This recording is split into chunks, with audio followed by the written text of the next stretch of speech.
트럼프 대통령 당선이 결정되고 나서 11월 12일 날에 저희가 프레스센터에서 긴급 탈북자 단체들 긴급 간담회를 가지고 트럼프 대통령에게 편지를 보냈습니다. 편지를 어디로 보낼 것인가, 이 주소를 잘 몰랐는데 미국에 있는 휴먼 라이츠 파운데이션 그 대표가 바로 인수위에 들어가 있었기 때문에 주소를 알았습니다. 그래가지고 편지를 EMS로 보냈더니 12월 6일 11월 16일 경에 거기서부터 얼마 안 돼 가지고 바로 이제 받았다라고 하는 해답이 왔더라고요. 이메일로 왔습니다. 그래서 뭐 직접 받는지는 모르겠지만은 그것이 개봉되었으리라고 생각하는데, 거기서 저희가 이제 주장한 내용들은 이제 그렇습니다. 일단 뭐 축하 인사와 함께 주한미군에 대한 문제를 이야기하면서, 주한미군이 철수하게 되면 이 남한이 북한의 어떤 적화 통일 그런 전략에 따라서 정말 오랫동안 준비한 적화 통일 전략에 따라서 그 공산화되는 것은 시간 문제다, 이렇게 전제를 하고요. 그래서 이제 지금 미국이 주한미군 철수하는 것은 어떤 경우도 바람직하지 않다. 또 그것은 뭔가 미군의 어떤 뭔가 그 자체 이익을 위해서도, 국가 이익을 위해서도 필요할 것이다라고 이야기했죠. 앞에 이제 그 이청만 선생님께서 인용해 주셨는데, 트럼프가 이야기한 것처럼 미국 군사력은 너무도 막강하고 위대해서 그 누구도 미국을 건드릴 수 없는 그런 군사력을 가지겠다. 그것은 방어만 하는 군사력이 아니라 결국은 대양 해군으로서 전 세계에 배치해가지고 군사력을 고혈적으로 활용하겠다는 거니까, 결국은 남한의 주한미군이 배치가 꼭 한국만을 지키는 것인가, 전적으로 그건 아니지 않겠습니까? 그래서 오히려 우리는 과거 이런 의제를 가지고 말할 수도 없었던 과거 정권하고 달리 협상가인 까닭에 막 던져버렸는데, 하재들을 그걸 가지고 우리는 이야기할 수 있기 때문에 충분히 그 문제에 대해서 우리가 협상을 통해서 주한미군이 가지게 되는 어떤 군사적 그리고 국제 정치학적인 어떤 이득에 대해서 충분히 우리가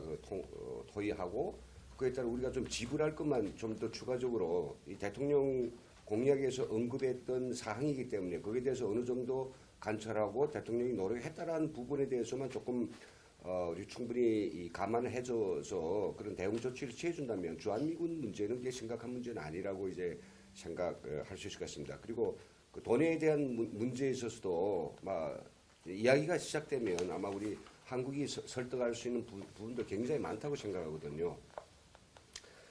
그리고 이제 그 대북 정책 문제에 있어서 우리가 주문했던 것은, 북한 정권은 어떤 경우도 협상가인 우리 귀하가 북한을 협상을 통해서 어떤 문제를 해결할 수 있다고 하는 것은 굉장히 시간이 많이 들고, 또 그동안이면 북한은 깨뜨릴 수 없는 그런 위험한 국가가 될 것이다. 그러니 조기에 이것을 문제를 상정시켜서 조기에 붕괴시키는 방안이 가장 합리적이다. 그 조기 붕괴에 있어서 결국 탈북자들이 역할을 할 수밖에 없다라고 저희가 이제 말씀드렸습니다. 그 편지에 썼거든요. 근데 지금 뭐 예상하고 있는 게 미국 과거의 전략적 인내 정책이 필두가 아니었습니까? 근데 인내만 가지고는 결국은 북한을 저지경으로 만들어 놨으니, 이젠 전략적 인내가 아닌 전략적 선택 내지는 이 전략적 거래, 합의 뭐 이런 걸로 나갈 수 있다라고 생각합니다. 아주 전 세계가 이야기하듯이 트럼프가 자신이 어떤 개인적 어떤 발변 능력, 협상 능력, 그것을 믿고 그런 논리가 통하지 않은 김정은하고 만났을 때 가지게 될 그 위험 부담이라고 하는 것 굉장히 크다라고 하는 것. 논리가 통하는 사람끼리 협상해야 그 협상이 잘 되는 거지. 이게 전혀 이제 통하지 않은 그런 사람을 만났을 때는 그건 엄청난 그런 상황에 직면할 수 있죠. 그래서 저는 이렇게 그 핵무장, 북핵 문제에 있어서 미국이 결국은 이런 과정들을 점차 학습할 것이라고 생각됩니다. 지금 핵무장에서 북핵이 우리 남한을 위해서만 필요한 것이 아니지 않습니까? 가만히, 저희도 한국도 가만히 있으면 결국은 북한은 그 잠수함에다가 6천 톤 잠수함을 개발해서 거기다 핵무기를 싣고 미국 앞바다에 가게 됩니다.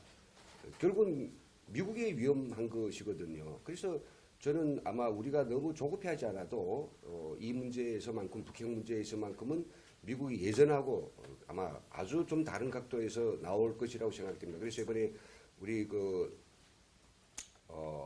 고위급 어떤 정부 인원들이 가서 만났을 때도 북핵 문제를 우선순위에 두겠다라고 하는 것이 지금 현실화되고 있는 북한이 북핵 위험이 북군으로서는 그냥 지게만 볼 수 없다는 거죠.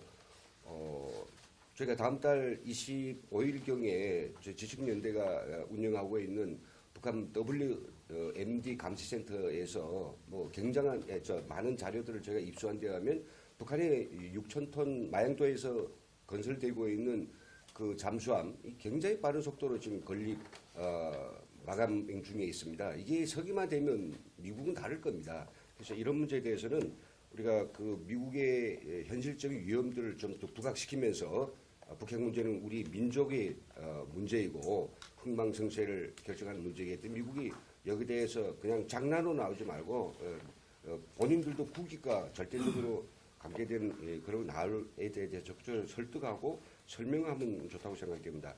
그리고 그 이에 이제 사드 배치 문제라든지 기타 우리 그 국방정책 관련 문제에 있어서 사실은 아까 우리 허남성 박사님께서 이야기했지만 저는 이 미국 정책이 문제가 아니고 트럼프가 어떻게 나오냐 이게 문제가 아니라고 생각이 됩니다. 어느 조항을 보아도 그건 다 이 설득이 가능하고 또 얼마든지 협상이 가능하며 필요하면 지금보다도 좀 더 좋은 상황을 가져올 수도 있다고 됩니다. 나빠질 수도 있겠지만 근데 제일 문제는 우리 국내 문제이거든요. 국내에서 사드를 또 배치할 수 없는 상황 대통령이 어떤 시기 때문에 지금 완전히 이 보수 정권이 넘어갈 수 있는 이런 상황이 도래까지 도대체 무엇들을 하고 있었을까 이런 의문점들이 있죠.